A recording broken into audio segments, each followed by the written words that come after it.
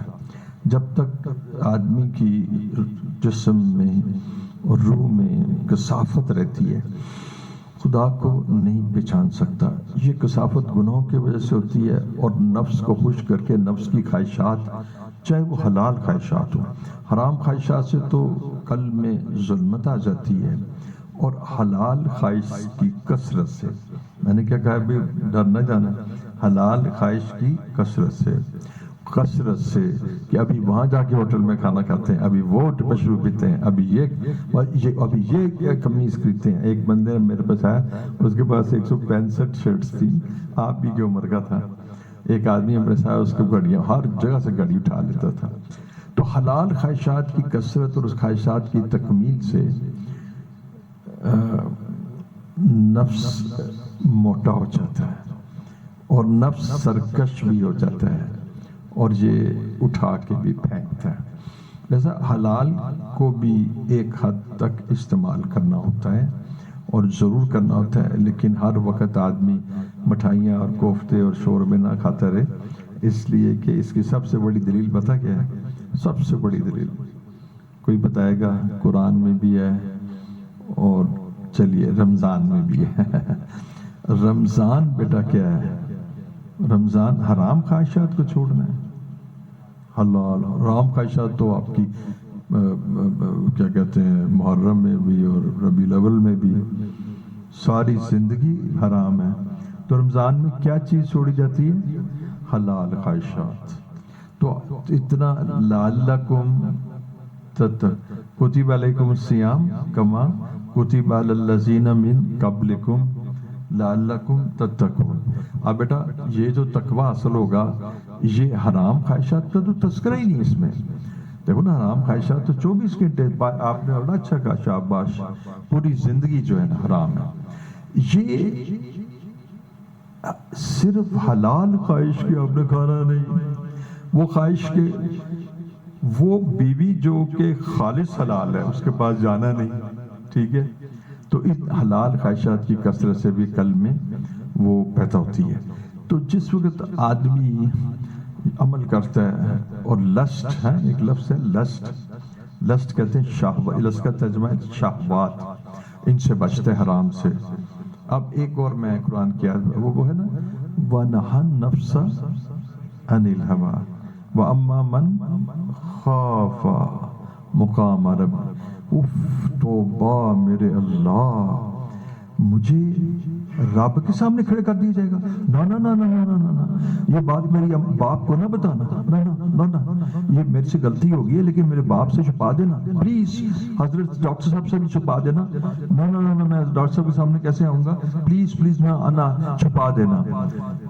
وَأَمَّا مَنْ خَافَ مَقَامَ رَبِّهِ